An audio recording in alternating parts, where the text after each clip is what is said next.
శిలాసాయి గారికి నా ప్రత్యేక వందనాలు. అలాగే కూడి వచ్చిన మీ అందరికి కూడా నా వందనాలు, శుభాలు తెలియజేస్తున్నాను. నూతన సంవత్సరంలోకి మనలందరినీ ఆ తండ్రి, మనం ఇప్పుడు సజీవలోకంలో ఉన్నామంటే అది కేవలము దేవుని కృప. ఈ దినాన్ని చూడలేక ఎంతో మంది మరణించిపోయినారు. ప్రియమైన వారలారా, మనము సజీవలోకంలో ఉన్నామంటే మనము చేయవలసినది కార్యం ఏదో ఉంది. ఏంటి మనం చేయవలసిన కార్యం అంటే, ఈ లోక సంబంధమైన కార్యం కాదు మనం చేయాల్సింది, ఆ పరలోక సంబంధమైన కార్యాన్ని చేయాలి. ఈరోజు మన అంశం వచ్చేసి, పొరుగు వారిని ప్రేమించలేని నువ్వు క్రైస్తవుడవు ఎలా అవుతావు? మరొకసారి, పొరుగు వారిని ప్రేమించలేని మనము క్రైస్తవులం ఎలా అవుతాం? ఇది అంశం చెప్పడానికి చాలా వినడానికి బాగా ఇంపుగా ఉంది, కానీ దాన్ని పాటించడమే కష్టం. నూతనమైన జీవితంలోనికి అడుగుపెట్టినటువంటి ఒక బోధకుడు, ఆయన గురించి మనము ఎంత చెప్పుకున్నా తక్కువే అన్నట్లుగా, ఒకప్పుడు క్రీస్తు విరోధి, క్రీస్తు పేరు ఎత్తిన, క్రీస్తు గురించి ప్రకటించిన ఆయన ఏం చేసేవాడంటే, ఈడ్చుకొని వచ్చి మరి చంపేవాడు, కొట్టేవాడు, హింసించేవాడు. అలాంటి నూతనమైన మనస్సును పొందాడు ఆయన, నూతన హృదయాన్ని పొందుకున్నాడు ఆయన. ఎవరైనా? అపోస్తులైన పౌలు గారు. సౌలుగా ఉన్నప్పుడు ఆయన చేసినటువంటి పనులు మనము బైబిల్లో చూడగలిగితే, వినడానికి మనకు ఆ వచనాలు అవి చదువుతున్నప్పుడు వణుకు పుడుతుంది. ప్రియమైన వారలారా, ఇప్పుడు ఉన్నటువంటి అనేక మంది లోకస్తులు ఉన్నారు. నాకు తెలిసి ఇప్పుడు పెద్దగా పేరుగా పిలువబడుతున్నటువంటి వారు కరుణాకర్, సుగుణ గారు, లలిత్ కుమార్ గారు, రాధా మనోహర్ దాస్ గారు. వీళ్ళు చేస్తున్నటువంటి ఇదే పెద్ద హింస, వీళ్ళే మనల్ని పెద్ద హింసిస్తున్నారు అనుకుంటున్నాం. కానీ వీళ్ళకంటే ఎక్కువగా 10 రెట్లుగా ఎక్కువ హింసించినటువంటి వారు సౌలు గారు. ఆయన మారక ముందు నుంచి, దేవుని గురించి ఎరుగక మునుపు ఆయన చేసినటువంటి పనులు మనము చూస్తే ఒళ్ళు జల్లరబుట్టక తప్పదు. ప్రియమైన వారలారా, సంఘాలలోకి పోయి ఈడ్చుకొని వచ్చి కొట్టేవాడు, హింసించేవాడు, పెద్దలా చిన్నలా. అలాంటి వ్యక్తి ఇప్పుడు మహారాష్ట్రలో, మణిపూర్లో జరుగుతున్నటువంటి ఘటనలు ఉన్నాయి చూడండి, అంతకంటే ఘోరమైనటువంటి వాడు. పాస్టర్గా ప్రకటిస్తున్నటువంటి వారిని తల నరికి గుమ్మానికి ఏలాడదీసినటువంటి వారు. ఎక్కడ? మణిపూర్ ఘటనలో జరిగింది. ప్రేమ యథార్థ సంఘటన నేను మీకు చెప్తున్నాను. అంతకంటే ఎక్కువగా చేసినటువంటి వారే ఈ పౌలు గారు. ఆయన మాట్లాడుతూ 2 కొరింథీయులకు 5వ అధ్యాయము 17వ వచనములో ఆయన జీవితాన్ని మార్పు, ఈ ఒక్క వచనంతో మనం ముందుకు సాగుతూ వెళ్దాం.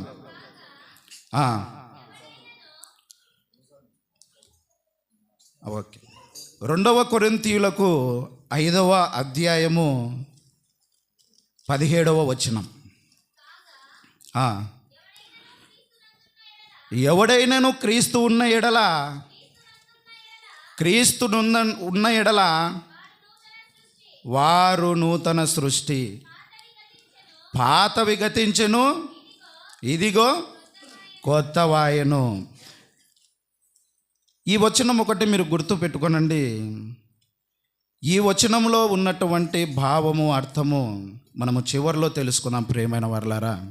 ఈ నూతన సంవత్సరంలో ఈయన గురించి తెలుసుకోవడము చాలా ఇంపార్టెంట్.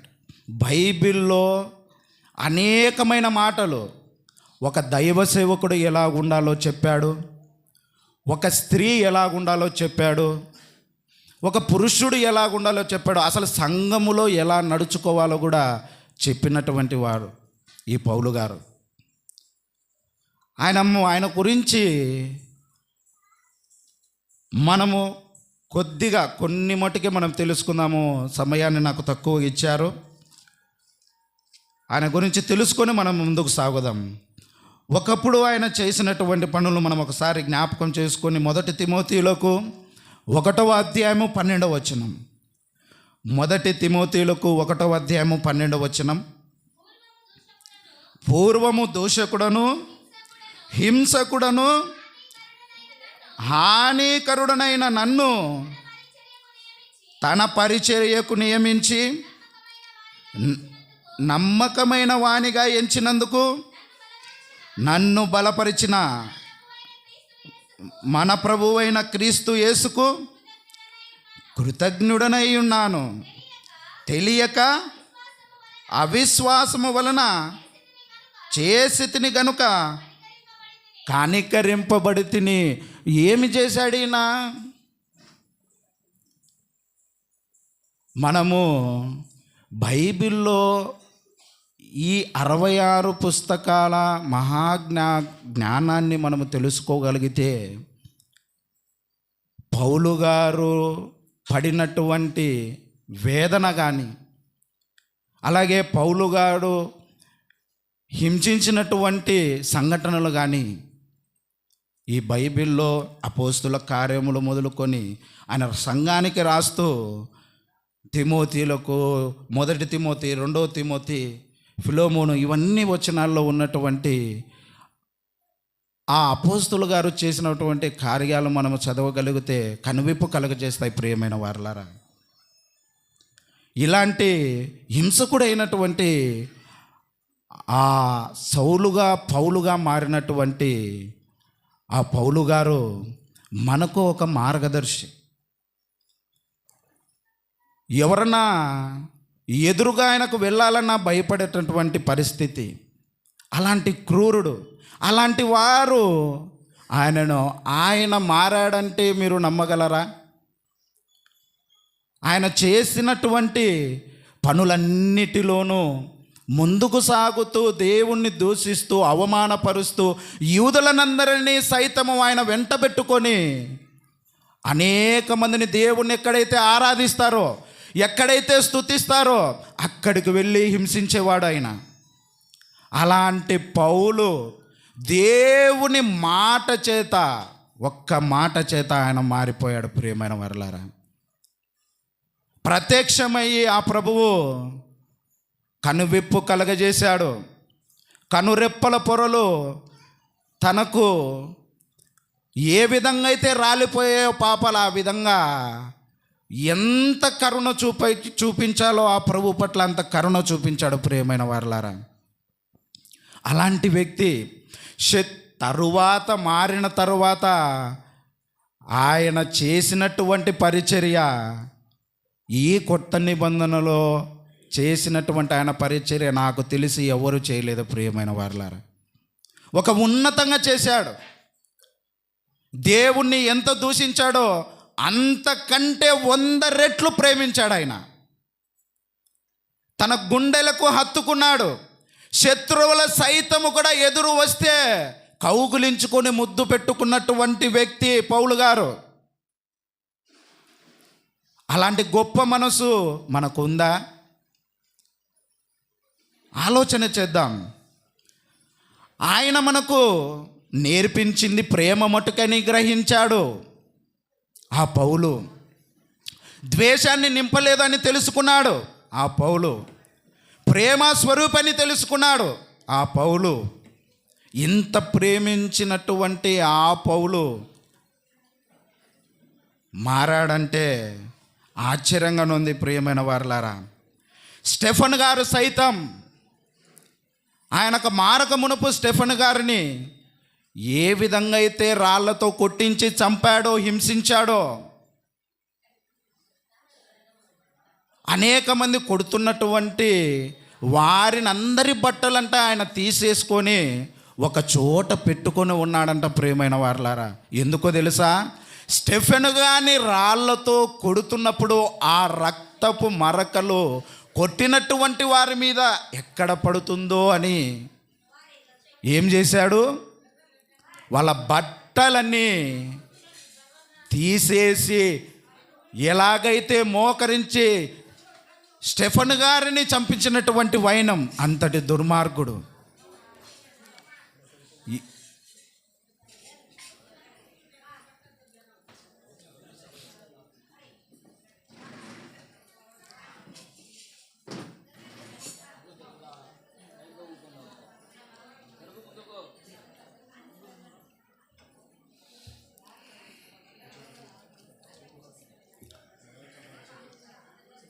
ఓకే,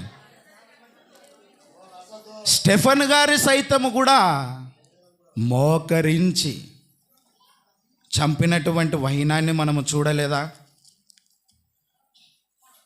చూద్దామా ఒకసారి?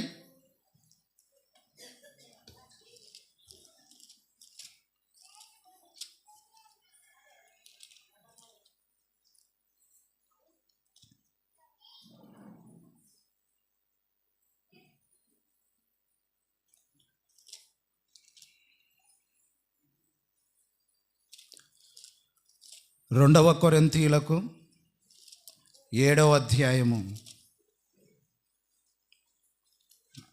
క్షమించండి ప్రియమైన వారలారా,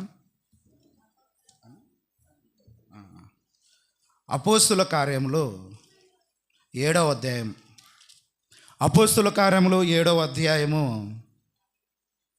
చివరి వచనాల్లో ఉంటాయి చూడండి. ఆయన గురించి మాట్లాడుతూ 58వ వచనము నుండి, పట్టణపు వెలుపలికి అతనిని వెళ్ళగొట్టి రాళ్ళి రూవి చంపిరి.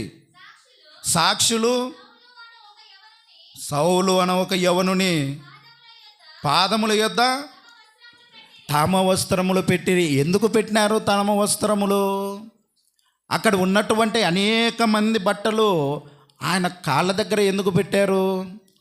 స్టెఫెన్ గారిని కొడుతున్నప్పుడు ఆ రక్తపు మొరకలు వాళ్ళ మీద ఏ విధంగా పడతాయో, ఆ రక్తపు మొరకలు మాకు అంటకూడదని చెప్పి ఆ బట్టలు తీసి పౌలు గారి కాళ్ళ మీద పెట్టిన సందర్భాన్ని చూస్తాం ప్రియమైన వారలారా. అంత హింసించినటువంటి వారు ఈ నూతన సంవత్సరములో నూతనమైన మనస్సును మనము కలిగి ఉండాలి. ఆ ప్రేమ మనకు రావాలి అంటే, ఆ నిత్య జీవములో మనము కూడా వారసులముగా ఉండాలంటే, ఆయన సిద్ధపరిచిన స్థలములోనూ కూడా మనము వెళ్ళాలంటే ఏముండాలి మనకు? హింసనా? ఎదుటివారి పట్ల ప్రేమ లేకపోవడమా? శత్రువుల సైతము కూడా మన గుండెకు హత్తుకొని ప్రేమించే వారముగా ఉండాలి క్రైస్తవులుగా మనం. అలాంటి ప్రేమ లేకపోతే మనము క్రైస్తవులం చెప్పుకోవడానికి అనర్హులం ప్రియమైన వారలారా. ప్రేమించే తత్వం మనలో ఉండాలి. 1వ యోహాను 4వ అధ్యాయము మాట్లాడుతూ 4వ అధ్యాయం 20 వచనం 21 వచనం మరొకసారి ఆ వచనాన్ని జ్ఞాపకం చేసుకుందాం. ఎవడైనను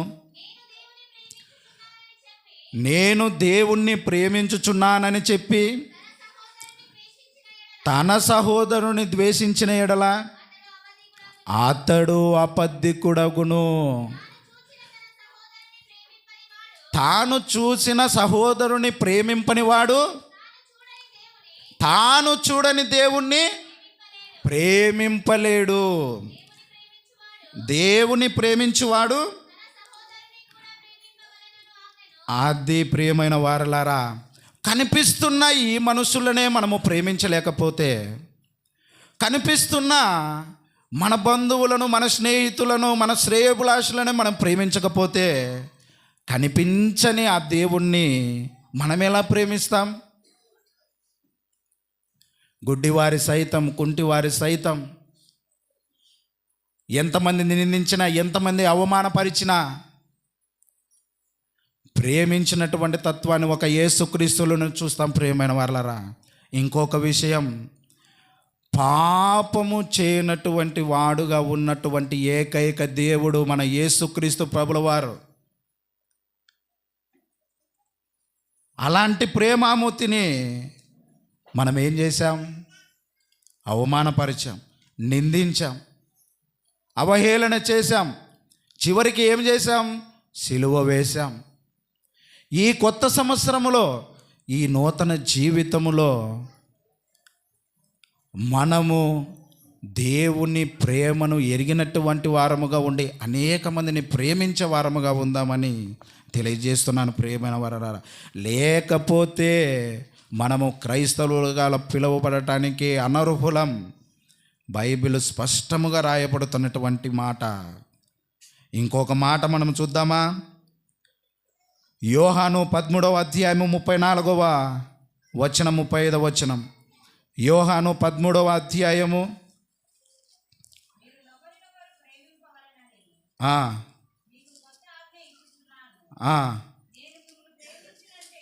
నేను మిమ్మల్ని ప్రేమించినట్లే మీరు కూడా ఒకరినొకరును ప్రేమింపవలెను. ఈ నూతన జీవితంలో మనము తెలియక ఎన్నో, మన మనస్సు ఒక సైడు చెప్పుతున్నా కానీ మనము తప్పులు చేసింటాం ప్రియమైన వారలారా. వాటినన్నిటినీ ఈ నూతన సంవత్సరంలో మనం ఒప్పుకుందాం. పౌలు గారు ఏ విధంగా అయితే తాను చేసినటువంటి తప్పులు ఆ ప్రభు యొద్ద ఏ విధంగా అయితే వేడుకొని తన చేసినటువంటి పాపాలను ఒప్పుకున్నాడో, ఆ పాపాలన్నీ మనము కూడా ఒప్పుకుందాం. తెలియక చేసి, తెలిసినటువంటివి చేసి, బాధ్యత లేకోకుండా ఒక క్రైస్తవుడు ఎలా జీవించాలో తెలియక, ఎలా బ్రతకాలో తెలియక, క్రీస్తు వలె బ్రతకాలన్నటువంటి విషయాన్ని మర్చిపోయి లోకానుసారంగా బ్రతికినటువంటి వారముగా మనం ఉంటూ ఆయనను అవహేళన చేస్తున్నాం ప్రియమైన వారల. ఇప్పటికి కూడా ఆయనను మనము, అప్పుడు వాళ్ళు సిలువ వేశారు, ఇప్పుడు మన క్రియల ద్వారా కూడా ఆయనకును సిలువను వేస్తూనే ఉన్నాం. అడుగడుగున ఆయనను అవమానపరుస్తూనే ఉన్నాం. తనకిష్టమైన తన కూతురు, తన కుమారుడు ఎవరైనా కానీ తల్లిదండ్రులుగా ఉన్నటువంటి వారు మనము, వాళ్ళు తప్పిపోతూ ఉంటే మనం చూస్తూ ఉంటామా? వారిని గద్దించి ఒక ఉన్నతమైన స్థానంలో వాళ్ళని నిలవబెట్టాలన్నటువంటి ఆలోచన కలిగినటువంటి వారముగా ఉంటామా? అలాంటి ప్రేమనే కలిగినటువంటి వాడు మన ప్రభువు. తల్లి తండ్రిని మించిన ప్రేమ ఆయనది. ఆ ప్రేమను మనము లోకువ కట్టేస్తున్నాం.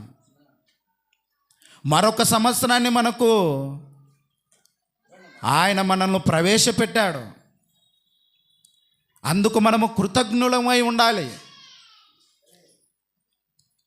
ఒక పెన్నునో, ఒక పెన్సిల్నో, లేదు ఒకటి ఏదైనా వస్తువుని ఇచ్చినప్పుడే వాళ్ళ మీద కృతజ్ఞత కలిగి ఉన్న మనము, ఆ పరలోకపు తండ్రి మనకు బ్రతకడానికి ఇచ్చి, తన ఊపిరిని ఇచ్చి, ఇప్పటికి కూడా మనము సజీవుల్లో ఉన్నామంటే ఆ తండ్రి వలన అన్న విషయాన్ని మనం మర్చిపోయి లోకానుసారంగా తిరుగుతున్నామే. ఆయన ప్రేమను మనము ఎరగకుంటున్నామే. లోపల ఈ దేవుని సన్నిధానంలో ఉన్నప్పుడు మనకే మనం బతిగా ఉంటున్నాము, కానీ బయటికి వెళ్ళిన తర్వాత మరలా లోకానుసారంగా వెళ్ళిపోతున్నాం. ఆయన బాధపడేవారుగా ఉన్నాడు ప్రియమైన వారలారా. ఈ నూతన సంవత్సరములైనా మనము ఆయన హృదయం ఏందో తెలుసుకుందాం. ఈ 66 పుస్తకాలను రోజుకు మనం ఒక అధ్యాయాన్ని చదివినా కానీ సంవత్సరం లోపలనే మనం పూర్తి చేయొచ్చు. ఎన్నో వ్రాయించాడు. పొరుగువారి గురించి కూడా రాయిస్తూ ఆయన రోమా ఒకసారి చూద్దామా? రోమా 13వ అధ్యాయం 10వ వచనం. ప్రేమ పొరుగువారికి కీడు చేయదు గనుక ప్రేమ కలిగి ఉండుట ధర్మశాస్త్రమును నెరవేర్చుటయే. ఎంత చక్కనైన మాట ప్రియమైన వారలారా. అలాంటి ప్రేమను నువ్వు నేను పొందుకొని ఉన్నామా? ప్రేమించే మనస్తత్వం మనలో ఉందా? ద్వేషించే వారముగానే ఉన్నామా? ఇదో నేను చెప్పిందే కరెక్ట్, మీరందరూ చెప్పేది తప్పు, నేను చేసేదే రైట్, మీరందరూ చేసేది తప్పు అనే వాదనలోనే ఉన్నామా? ఎప్పుడన్నా ఒక్కసారన్నా మనము మోకరించి ఎవరైతే మనల్ని నిందిస్తున్నారో, ఎవరైతే మనల్ని అవమానపరుస్తున్నారో, ఏ రోజన్న వారి కోసం ఒక్కసారన్నా మోకరించి ప్రార్థన చేశామా? తండ్రే వారి హృదయం మార్చు అని. స్టెఫెన్ గారు చుట్టూ రాళ్లతో కొడుతుంటే ఆయన అన్నాడు, తండ్రి వీరేం చేయుచున్నారో వీరికి తెలియదు నాయన, వీరిని క్షమించని. ఈ మాట ఎవరు, ఎక్కడ నేర్చుకున్నాడు, ఎక్కడ తెలుసుకున్నాడు? అంత ఓర్పు ఎక్కడ వచ్చింది ఆయనకు? ఒక యేసుక్రీస్తు ప్రభుల వారి నుంచి. ప్రియమైన వారలారా, ఆయన ప్రేమ, ఆయన హృదయము మనకు తెలిస్తే ఎదుటివారిని వేలెత్తి చూపము, ఎదుటివారు కోపడినా నవ్వుతూ వెళ్ళిపోతామే తప్ప ఎదిరించి మాట్లాడం. శత్రువుల సైతము ప్రేమించి ముద్దు పెట్టుకునే వారముగా ఉంటాం మనం. నటన జీవితము దేవుని దగ్గర పని చేయదు ప్రియమైన వారలారా. యథార్థపు జీవితాన్ని ఆయన అంగీకరిస్తాడు. దేవుని సన్నిధానములో ఉన్నప్పుడు ఒకలాగా, బయటికి వెళ్ళినాక ఒకలాగా మన బ్రతుకు ఉందనుకోండి, దేవుడు మనల్ని ఎక్కడ పెట్టాలో అక్కడ పెడతాడు ఖచ్చితంగా. ప్రేమించేవాడుగా వచ్చాడు, తన ప్రేమను చూపించాడు, పాపుల కొరకు మరణించాడు, తప్పు చేసినా క్షమించాడు, నిందించినా భరించాడు, కొడితే ఉమ్మి వేసినా కానీ ఆయన ఓర్చుకొని వెళ్ళాడు. ఈసారి అట్లా కాదు, గొర్రెలను మేకలను వేరుపరిచినట్టుగా వేరుపరుస్తాడు ఆయన. నీతిమంతులే ఎత్తబడేలా ఉంటుంది ఆయన రాకడా. ఆశామాషక కాదు, ఈసారి ఆయన వస్తే సంఘములో ఎత్తబడే వారముగా మనమందరము ఉండాలి.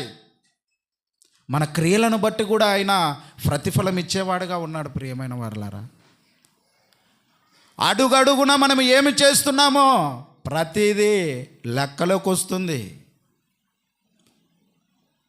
ఇక్కడికి వచ్చి మోకరించి ప్రార్థన చేసి తండ్రి నా పాపాలని క్షమించు, ఇక్కడ ప్రార్థన చేసి బయటికి వెళ్ళి మళ్ళీ లోకానుసారంగా బ్రతికావనుకో,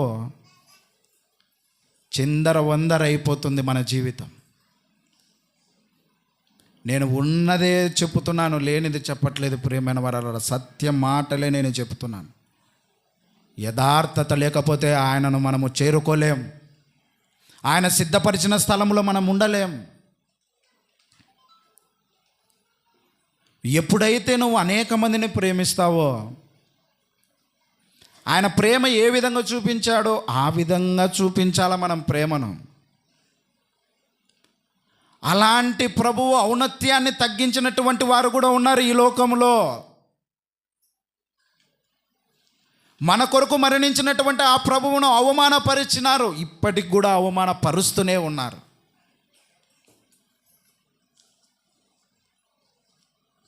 అంత చేసినటువంటి ఆ దేవుణ్ణి అప్పుడు వాళ్ళు దూషిస్తున్నారు, ఇప్పటికి కూడా అనేక మంది దూషిస్తున్నారు. ఆ దైవత్వము ఇలలోకి వచ్చిందనే కదా ఇంత అవమానపరుస్తూ, ఇంత నిందిస్తూ ఆయనని సిలువ వేసింది. ఆ పరలోకములో ఆ సుఖభోగాలన్నీ వదులుకొని వచ్చాడే. నా కుమారులు నా కుమార్తెలు భూమి మీద ఉన్నారు, వారికి ఎలా ప్రేమించడమో తెలియదు, ఎలా పాలించాలో తెలియదు, రాజులుగా వాళ్ళను నడిపించాలని ఆ భూమికి దిగి వచ్చినటువంటి ఆ ప్రభువును మనం ఎంత అవమానపరిచాము, ఎంత నిందించాం. ఇప్పటికి కూడా అదే పని చేస్తున్నాం. అనుకుంటున్నావేమో నలుగురిలో మనం బాగుండొచ్చు, నలుగురిలో నీతిగా బ్రతుకుతుండొచ్చు. నలుగురిలో ఉండడం కాదు మన బ్రతుకు, 4 గోడల మధ్యలో ఉంటుంది చూడు, అది నిజమైన బ్రతుకు మన బ్రతుకు.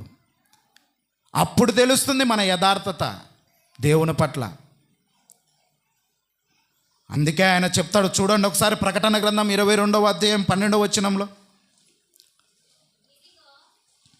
ప్రకటన గ్రంథం 22వ అధ్యాయము 12వ వచనం. ఇదిగో త్వరగా వచ్చుచున్నాను, వాని క్రియ చొప్పున ప్రతి వానికిచ్చుటకు నేను సిద్ధపరిచిన జీతము నా యొద్ద ఉన్నది. ఏమంట ప్రియమైన వారలారా, క్రియలను బట్టి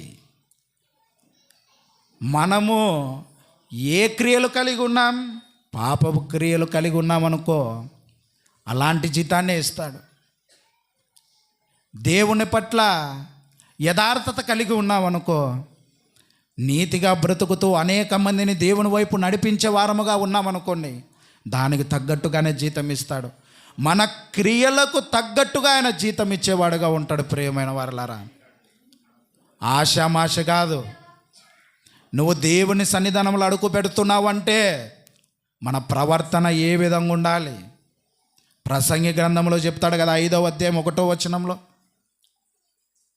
ఒకసారి ఆ వచనాన్ని మళ్ళీ ఒకసారి గుర్తు చేసుకుందాం. ప్రసంగి 5వ అధ్యాయం 1వ వచనం. నువ్వు దేవుని మందిరమునకు పోవునప్పుడు చాలుమా, ఏమి చూసుకోవాలంట? మన ప్రవర్తన జాగ్రత్తగా చూసుకోవాలి. దేవుని ఆలయంలోకి మనం ఇట్లా లోపలికి ఎంటనేప్పుడు పైననే ఉంది, ఫ్లెక్సీలో వేశారు. ఆ వచనానికి తగ్గట్టుగా మనము ఉన్నామా? మన గుండెల మీద చేసుకొని చెప్దాం ప్రియమైన వారలారా, యథార్థంగా ఉన్నామా? మనము లోకానుసారంగానే ఉన్నామా? దేనికోసము మనం ప్రయాసపడాల్సింది, దేనికోసం మనం వెంపర్లాడుతుందో తెలియడం లేదే. దృశ్యమైన వాటికి కోసము కాదు మనము ప్రాకులాడాల్సింది, వెంపర్లాడాల్సింది. అదృశ్యమైనవి ఉన్నాయి ఎక్కడ? ఆ పరలోకములో. వాటి కోసము కదా మనము వెంపరాడాల్సింది, ప్రాకులాడాల్సింది. ఇక్కడ ఉన్న వాటికా? ఆ తండ్రిని అడిగితే నీకు ఇవ్వడా? మనుషులు తలుచుకుంటే అది జరిగే పనేనా? మనుషులను మించినటువంటి జ్ఞానం, మనుషులు సైతము తన ప్రాణాన్ని పెట్టినటువంటి ఆ ప్రభువు మనుషుల మాటలకు లోబడుతూ ఇది జరిగిపోతుందేమో, ఇదేనేమో అనే ప్రేమలో ఎందుకు బ్రతుకుతున్నాం? దేవుని సన్నిధానంలో మోకరించి ఎప్పుడైనా మనం అడిగామా? తండ్రి, ఎందుకు నాయన నాకు ఈ విధంగా ఇలా జరుగుతుంది నా చుట్టూ?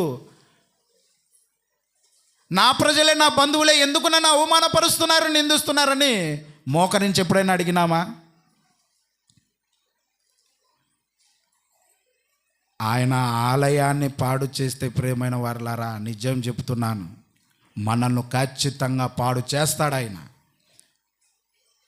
మన ఆలయం ఏది? మన హృదయం.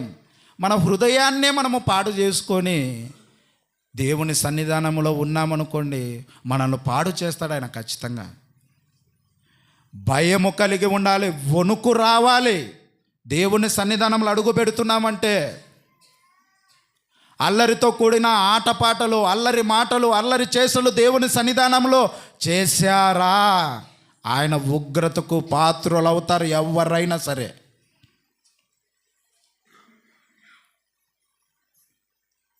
మనము క్రైస్తవులం ఎలా అవుతాం?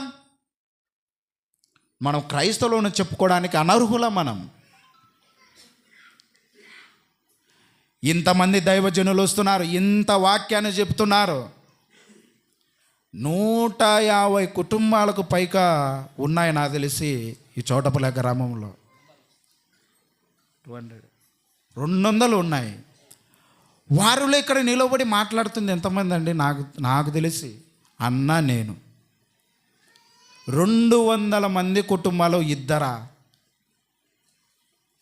ఇన్ని రోజులుగా వాక్యాన్ని ఏం వింటున్నాం, ఏం నేర్చుకుంటున్నాం, ఏం తెలుసుకుంటున్నాం? మనం వచ్చి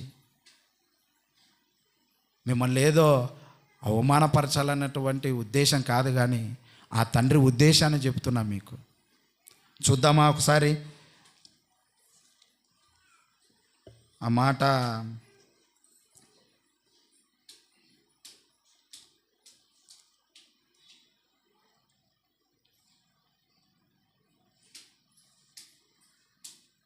ప్రియమైన వారలారా, గలతీలకు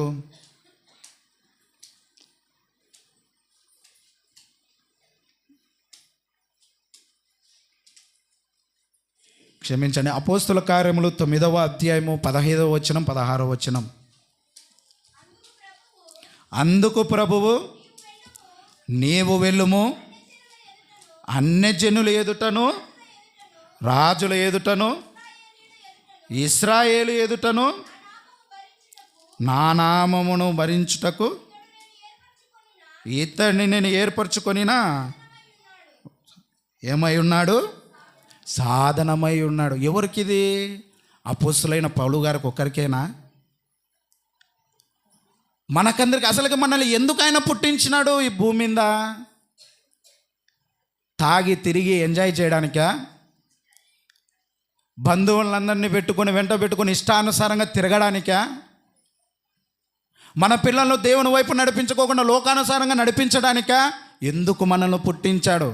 మన పుట్టుకకు పరమార్థం ఏంటి?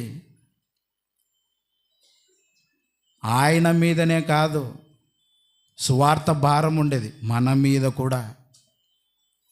దేవుని మాటలు అనేక మందికి చేరవేసి అనేక ఆత్మలు రక్షించి ఆయన వైపు నడిపించే భారం ఉంది ప్రియమైన వారలారా మన మీద. కానీ మనం ఏం చేస్తున్నాం? సమయం లేదు, ఫ్యామిలీతో గడిపేస్తూ, సినిమాలకు షికారులకు వెళుతూ, దేవుని మాటలు ఈ చెవును విని ఈ చెవును వదిలేసి 2 గంటలైనా 2.5 గంటలైనా అక్కడ కూర్చుంటాం, కానీ దేవుని సన్నిధానంలో కూర్చోడానికి ఇష్టపడం. దేవుని మీరు ఎప్పుడైనా ఆలోచన చేయండి, దేవుని వాక్యము ఎందుకు మన చెవున మనము వినలేకపోతున్నాము? ఎప్పుడన్నా ఆలోచన చేసినారా?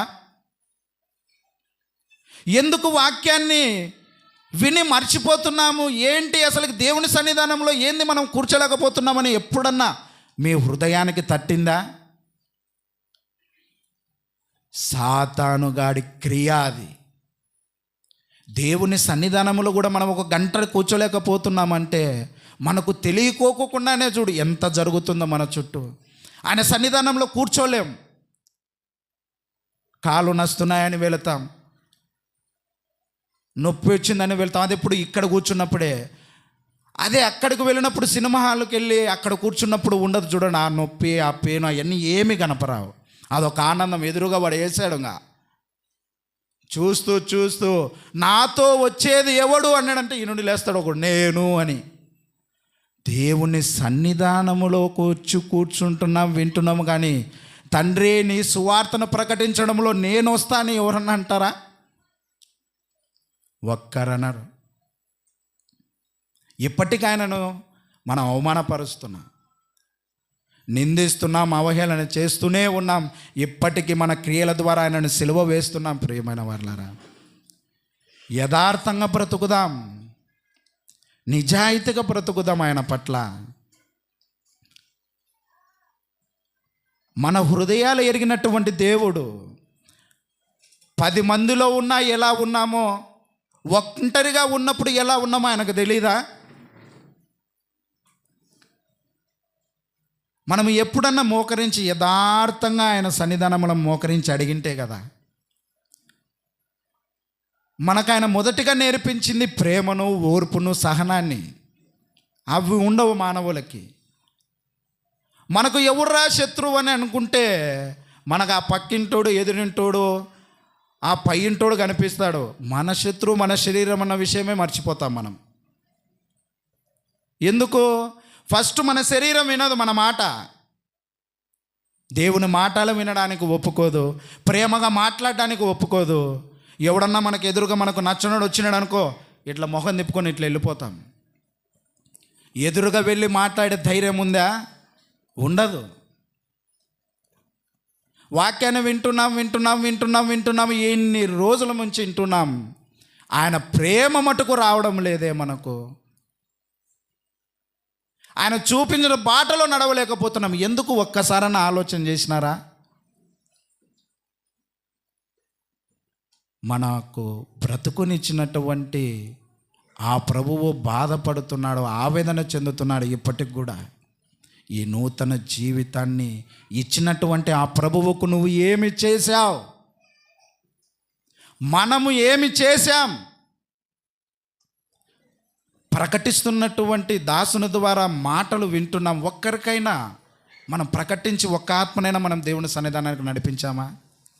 ఈరోజు ఈ వాక్యం విన్నాను అని చెప్పామా? అది చెప్పాం మనం. అక్కడ యాడనో సందులో గొడవ జరిగి ఉంటుంది, ఆ గొడవ గురించి 1 గంట చర్చ.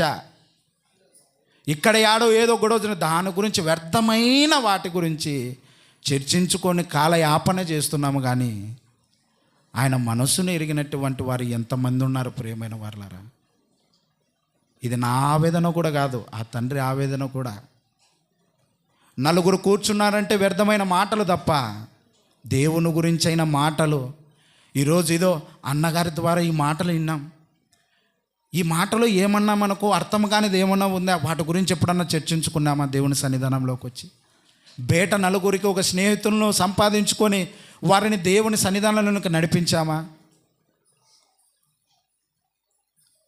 అపోస్తలులైనటువంటి పౌలు గారికి శత్రువులు ఎవరైనారు? ఆయన బంధువులే, ఆయన స్నేహితులే. ఎవరు గాల? ఆయన చుట్టూ ఉన్నటువంటి వారే. ఆయనను జైలుపాలు చేసింది కూడా ఎవరు? ఆ యూదులు, ఆయన బంధువులు, ఆయన స్నేహితులే. ఒకప్పుడు ఆయనను పాపములో ఉండి తిరుగుతున్నప్పుడు చప్పట్లు కొట్టారు, డ్యాన్సులు వేశారు, ఆనందపడారు, ఎంజాయ్ చేశారు. ఎప్పుడైతే ఆయన మారి దేవుని సన్నిధానంలోనికి అడుగు పెట్టాడో, సౌలుగా పౌలుగా మారిన తర్వాత ఏమయ్యాడు? స్నేహితులు దూరం అయిపోయారు, బంధువులు దూరం అయిపోయారు. కానీ ఎప్పుడే కానీ ఆయన కృంగిపోలేదే. దేవుని వైపే తన అడుగులు వేసుకుంటూ వెళ్ళిపోయాడు. కానీ నోరెత్తి పల్లెత్తి మాట ఎదిరించి మాట్లాడాలా ఆయన మారిన తర్వాత? ఆ అగ్రప్రాజు దగ్గర నిలవబెడితే అడిగినప్పుడు ఆయనే లాయరు, ఆయననే వాదించుకున్నాడు. అలాంటి జ్ఞానం ఎక్కడి నుండి వస్తుంది?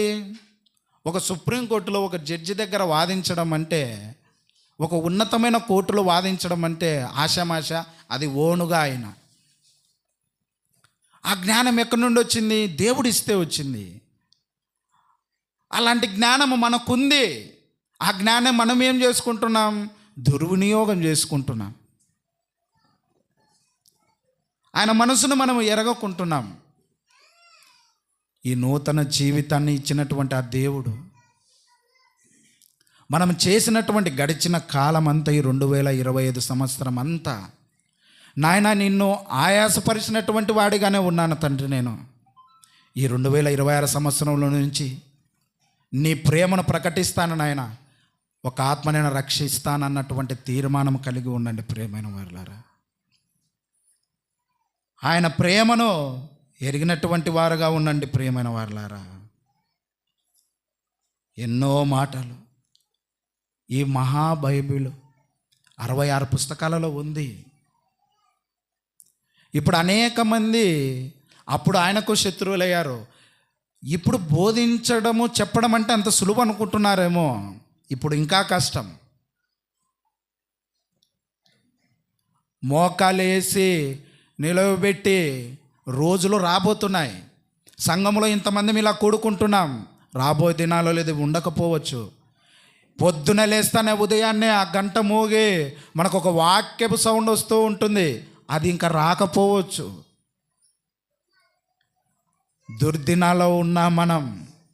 దేవుని ప్రేమను తెలుసుకోకుండా నువ్వు వెళ్ళిపోయావా, నరకానికి వెళ్ళక తప్పదు. మన దేహం, ధనవంతుడి దేహం ఏ విధంగా ప్రాలాపించిందో అలా ప్రాలాపించక తప్పదు మన దేహం. గుర్తు చేసుకోనండి.